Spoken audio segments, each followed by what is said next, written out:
Hey, it's Blue Boy here again, down on the lake, my favorite place to be. And today I'm going to start unpacking my pack and reviewing gear in my Ultralight 9.8 pound preferred backpacking kit. So here's my backpack, which I reviewed all my gear yesterday. And the first item we're going to review is this one at the very top, which is the tent.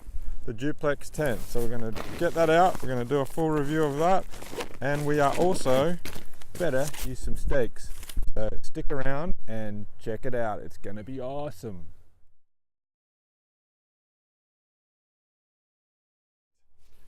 I'm going to cover likes, dislikes and suggestions for the future for Zpacks. So first thing I like about this tent is it's blue and it's translucent. So the blue color just makes me happy. It's my favorite color. That's why my name's Blue Boy. And the translucency when you're inside actually connects you to nature. So the whole reason you're outdoors is to be connected to nature, and this tent helps you do it. So number one, tick. Second thing, it's a fast setup. So it's really quick to set up. And in fact, the best way to set it up I've found is using Bigfoot's technique for setting it up. And I'm going to show you how that works right now.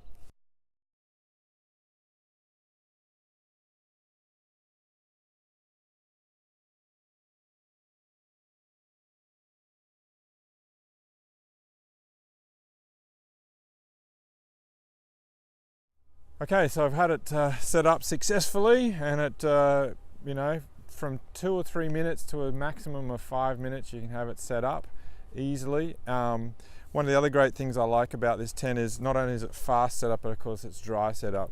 So if it's raining, you're not going to get wet on the inside because the floor is attached to the fly via the mesh, so it's not going to get wet. It's also good in the wind. So if you set it up with trekking poles like I've got here, it's rock solid. Like I've had it in windy environments and it works really well. I had the carbon fiber poles, the optional poles. They were a little bit less strong, so in the wind, so I swapped them out for my trekking poles that really windy night. I even had the freestanding poles to try those out, and they were terrible in the wind. They're very lightweight, and yeah, they just don't stand up well to the wind.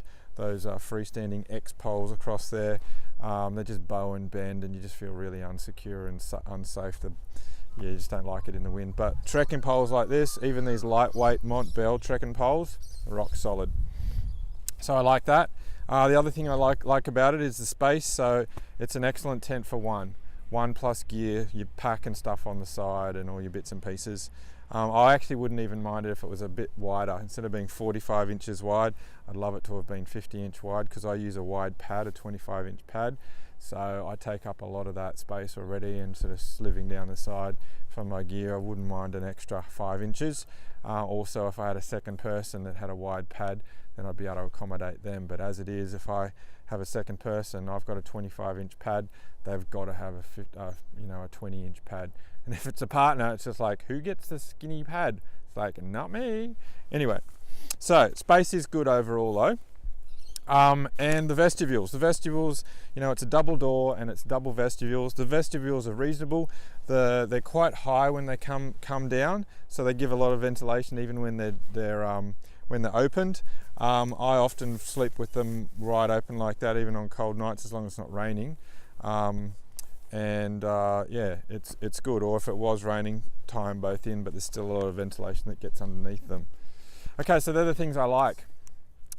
What don't I like about the duplex? What are my dislikes? Well, I don't like the condensation that occurs inside it. Now that's just a physics thing really, but I've found that even if you pin both vestibules back like this, you still get significant condensation, but that's just par with the course.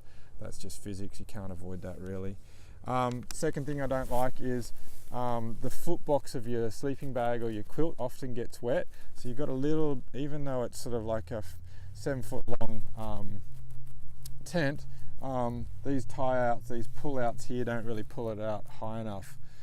There is a way around that, and that from Bigfoot's suggestion is that raise your trekking poles up an inch or two from 48 inches to 49 or 50.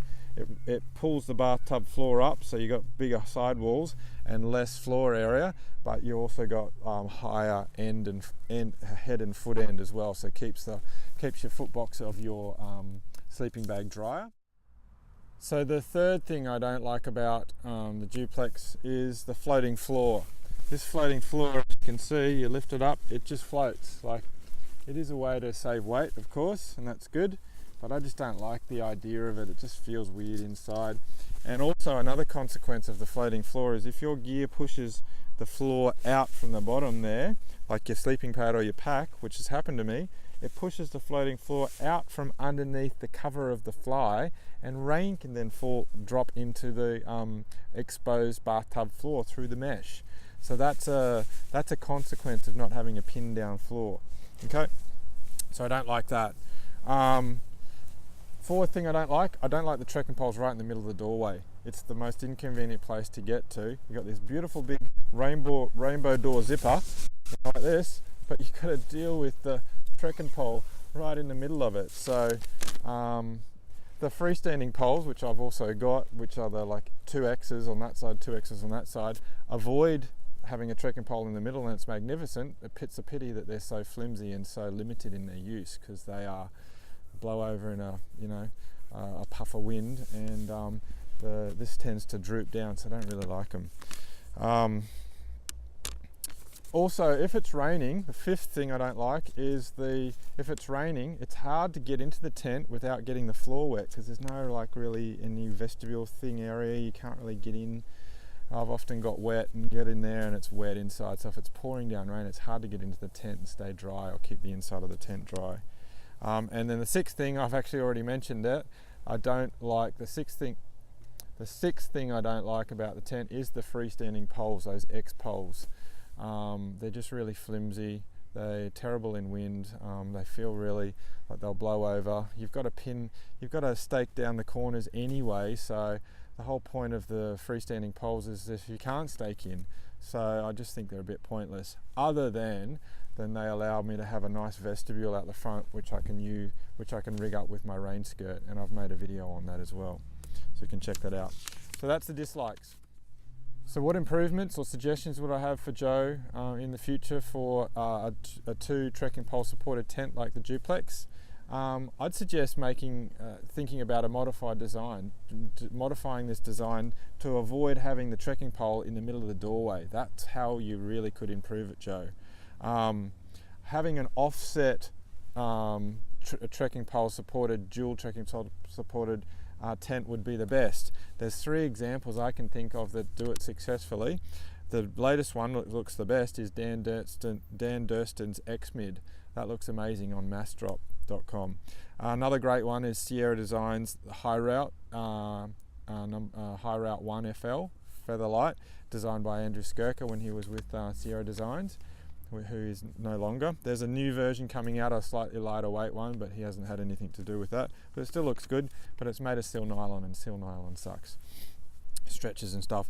And the third one is Yama Mountain Gear. They've got an offset dual trekking pole sort of hybrid tent that looks pretty cool. It looks very complicated, but Joe, I think you could do an amazing version of that. Probably the same weight, 2 trekking poles, offset, single skin, the new mesh that you've got that's nice and lightweight. I think you could probably get it under 500 grams, or 550 or whatever, and make accessible through the doors even better than it currently is.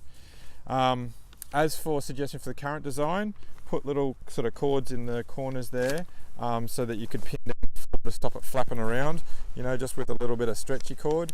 That's my preference. And I'd love it to be slightly wider. I'd love the tent to be slightly wider to 50 inches instead of 45, so that you could have 2 people with a wide pad, a 25-inch pad, or you could have a single person with a 25-inch pad and plenty of room down the side, other side for your gear, because I find I'm a bit tight with my 25-inch wide pad, and then my pack and all the stuff, I'm just a bit tight. I'd love it to be a bit wider. So that's it. That's my review of the Zpacks Duplex tent. What do I give it out of 10? I give it an 8. It's a solid tent. I love it. It is my favourite tent, but there's lots of room for improvement, and I have faith in you, Joe. Go on, do it. Blue Boy out.